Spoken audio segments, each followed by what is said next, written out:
What if choosing yourself feels like pushing everyone else away? What if setting a simple boundary feels like you are breaking a bond? And what if protecting your peace is exactly what they do not want you to do? You are not cold. You are finally protecting your peace. People often mistake self-preservation for selfishness, but behind every quiet no is a history of saying yes too often, too many for too long.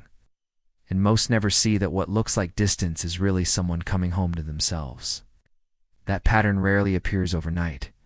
Attachment theory and trauma research suggests that people who grow up feeling unsafe or overlooked often believe that their worth depends on pleasing others. That belief shapes the way they relate to people for years.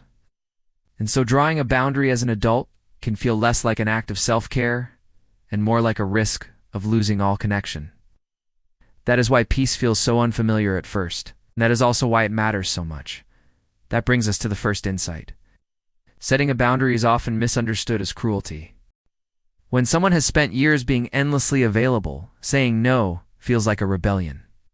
Imagine someone who picks up the phone every time it rings, who answers every late-night text, who stays long after they want to leave, and then one day they do not. That one small boundary feels huge, and those who have grown used to unlimited access may see it as rejection. But that boundary is not a rejection of them. It is a recognition of your own limits. And that is the dark truth most do not want to hear. People will often resent you not because you changed, but because you finally stopped allowing them to take what you never had to give. And that naturally leads into the second insight. Protecting your peace is also about telling the truth to yourself. When you draw a line, you acknowledge that some connections take more than they give. And this can be one of the hardest truths to face. Social psychology tells us that humans are wired for reciprocity, so it feels wrong to hold back. That is why someone who always agrees to everything is so often taken for granted. I thought is also why stepping back feels like stepping into emptiness at first. Yet that emptiness is where your real energy returns. And as that energy returns, so does your sense of balance. That is the power of choosing your own peace over someone else's expectations. And that carries us into the third insight. The world will often label you cold because it is easier than looking inward.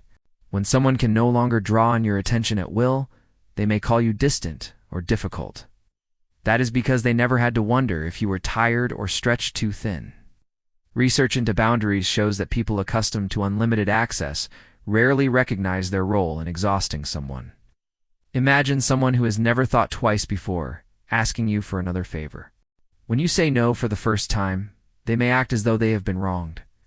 That reaction is a reminder of who benefited most from your lack of boundaries. And that is the quiet reality so many never dared to speak aloud. Your peace may look cold to them because they never had to earn your warmth. And this brings us to the fourth insight. Protecting your peace is an act of trust, especially in yourself. When you draw a boundary, you make a promise to yourself that your well-being matters as much as anyone else's. That is one of the most empowering decisions a person can make, and it grows even stronger with practice. Studies into self-compassion show that people who honor their limits feel more at ease with themselves and less manipulated by guilt. And this is what happens over time. Every quiet refusal becomes a way of telling yourself you deserve to be here too.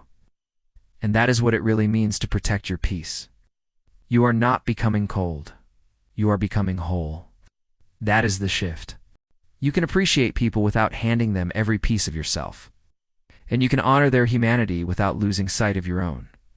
And what if your most powerful no is really just your kindest yes to yourself? What if protecting your peace is how you finally come home? Protect your energy. Stay curious. Subscribe for more from Beneath the Cortex.